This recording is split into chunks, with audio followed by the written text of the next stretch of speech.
I raised the level. Hey guys, how's it going? And welcome to the Rebel Pastor YouTube channel. Pastor Sky over here, still in South Korea, even though I am in a very, very different place. I just want to let you guys know that I am on a little trip over here in Jeju Island. I'll be here for like the next 3 days. But I was really thinking about, I should record something in the office before I come. But then I realized, you know what?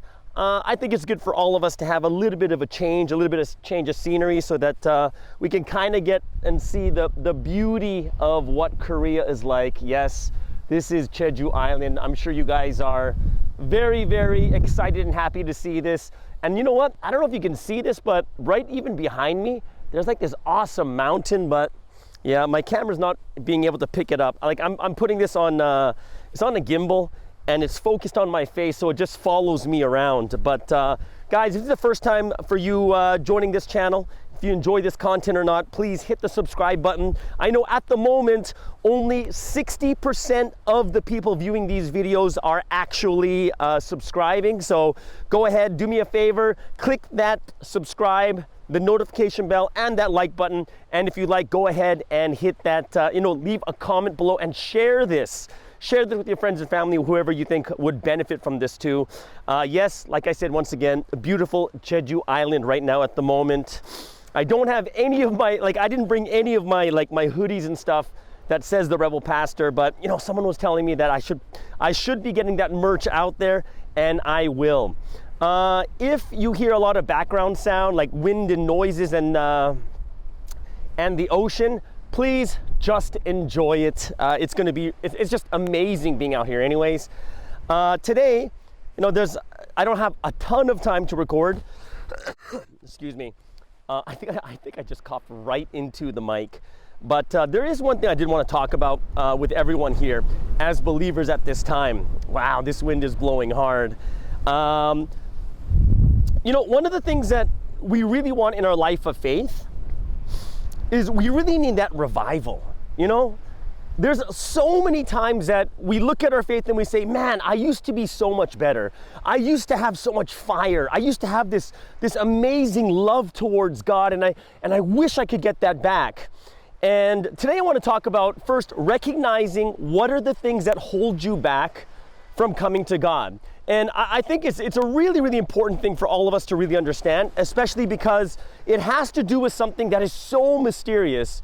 It's basically our hearts, our minds, our thoughts. Like in our hearts, the heart is something we cannot see. It's mysterious. Sometimes we don't even know why certain things happen, but it just does. And we get discouraged at times, we get sad, we get depressed, and a lot of it affects the way we run our actual faith. And what I want to talk about today is first recognizing what are the things that stop us from coming closer to God, or the things that make us grow distant to God, all right? And I'm going to go over a very, very easy verse. I think all of you can read this. It's in Matthew chapter 13, verses 1 through 23, and it's the parable of the sower. Okay, so when you say the parable of the sower talks about a farmer going out sowing seeds to 4 different types of fields. And Jesus used this parable to show why people lose their faith or why people actually leave God. And for those of you that may have this experience, for me, being a Christian all my life, I have seen so many people leave their faith. So many people lose their faith. And it really, really makes me wonder at times, wow, God, why do these things happen? And how do I prevent this? Whoa, that's a big gust of wind. How do we prevent these things from happening in our life also, right? So this is a perfect parable for us to recognize where we stand, or what are the things that are holding us back or making us grow distant from God.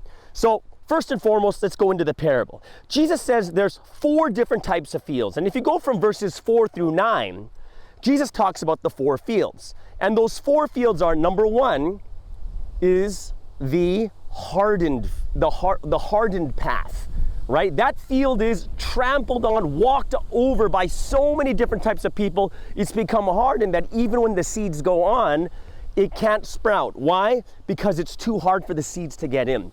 The second type of field is the stony field. So there's tons of rocks inside the field. So what happens? That when you put the seeds in, it's really shallow, so it sprouts fast, but since there's no deep roots, it dies, right? The third type of field is the thorny field. The thorny field, there's like thorns and thistles all around, so even when you have the seeds that grow, what happens is these thorns and these weeds will choke the plants so they can't survive. And the fourth field, the last and the best one obviously, is the good soil. And the good soil is what type of field? That's the field where everything, all the conditions are perfect and good, so that what happens?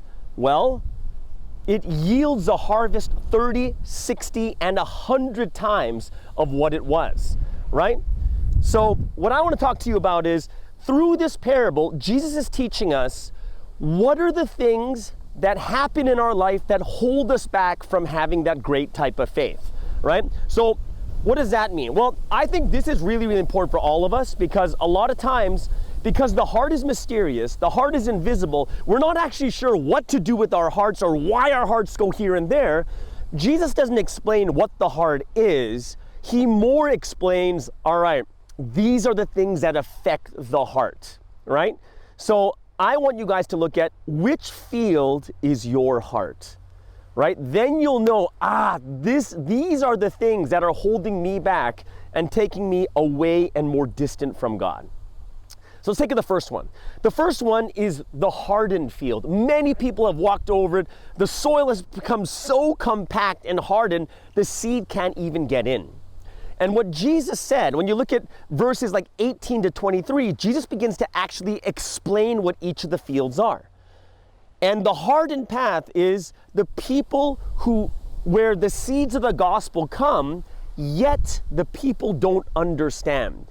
Now, when we think about a hardened path where people have trampled all over it, here's one thing that we really need to recognize. And I think something that's important for all of us to know where we are in our faith, or what are the things holding us back.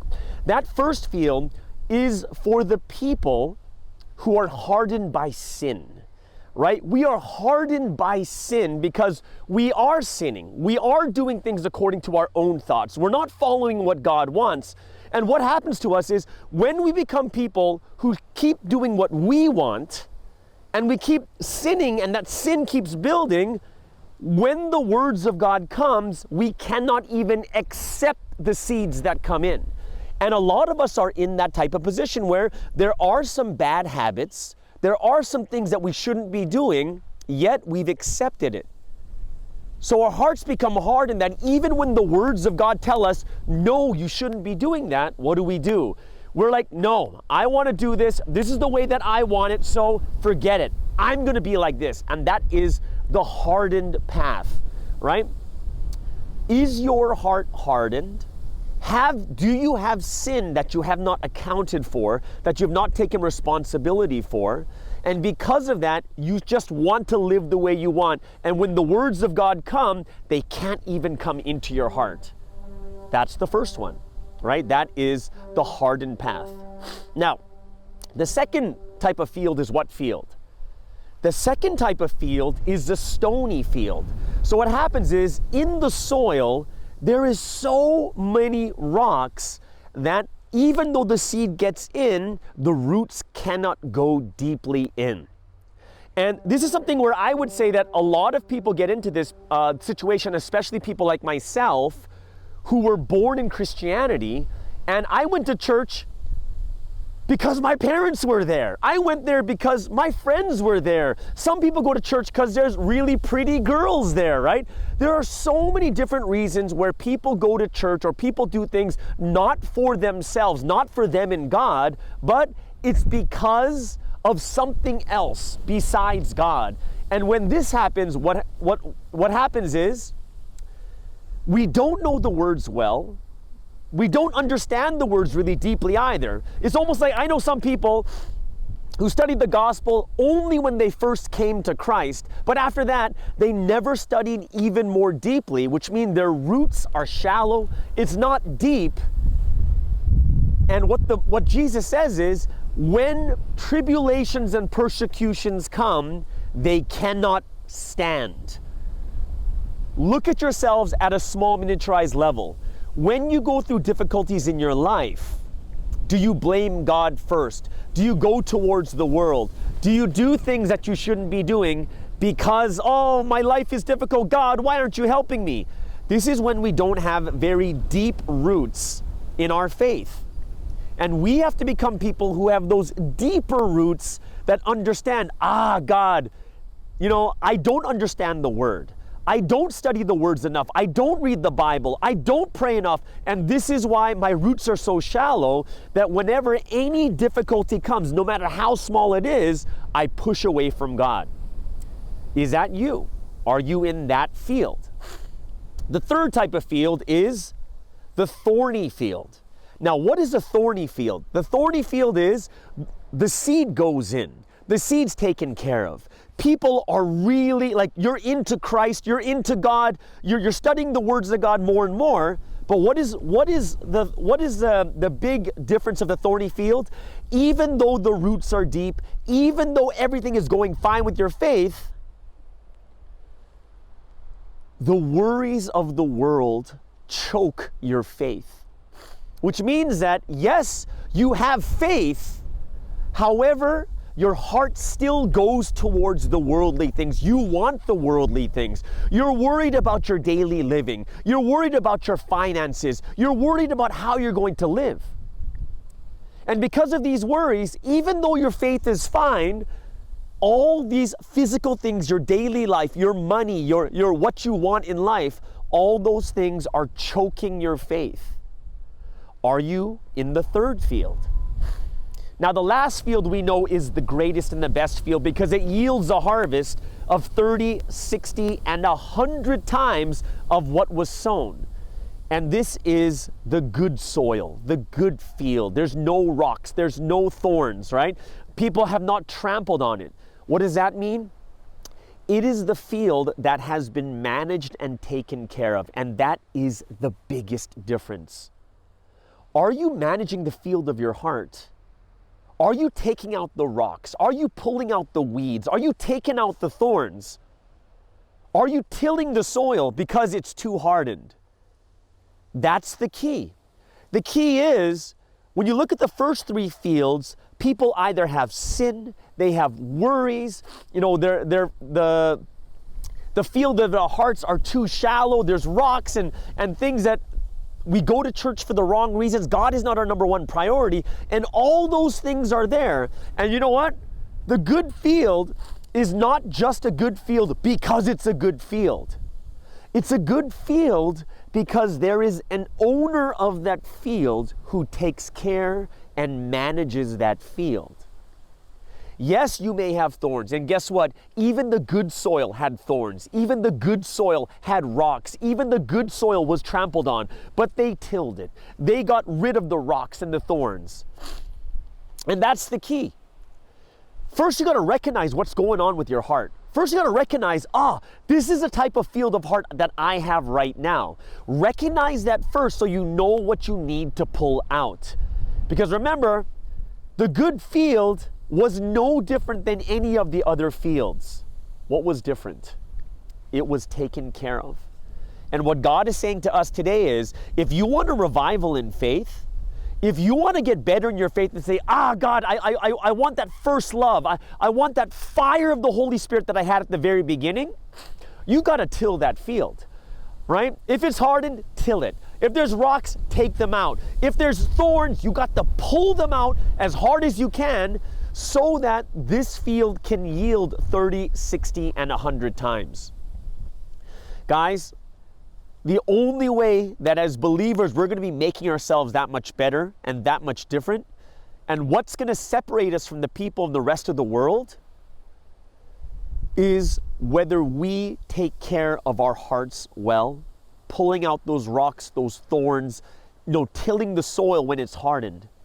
So that when God puts the words of God, the seed of the words into our hearts, and you're going to be like, well, God put the seed into my heart when I first came to Christ, but after that, what do I do? And the answer is no. God is putting seeds into your heart constantly every single week through the church sermons, right? Through reading the Bible, through prayer, you're going to get these seeds constantly put into your heart. And I really hope that we will have that good soil, that good field, that whenever God puts that seed into it, we'll be able to make it grow 30, 60, 100 times. Guys, our hearts are determined. What we think, what we feel is determined by what you put in it. What are you putting in your hearts? Do you put in the words of God? Do you put in the prayer and conversations between you and God? Do you put in, listening to the Sunday sermons over and over again and studying them into your hearts? Or do you just have Netflix and TV and, whatever you did in your, whatever you're looking at on your phones and such? What are you doing and what are you putting in your heart? And that will make the difference of how we have to truly be able to not just take things out, but also regulate what comes in. And this is where we're going to start to see a revival. A revival happens is manage what's already in there and take care of what's coming into our hearts too. All right?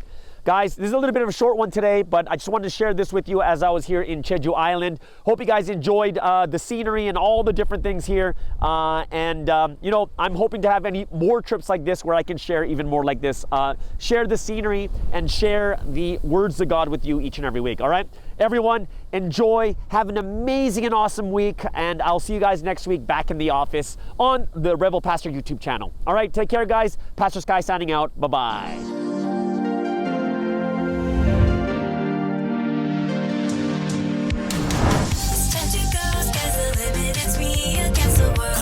Rebel, never settle. I raise the level. It's time to go, sky's the limit, it's me against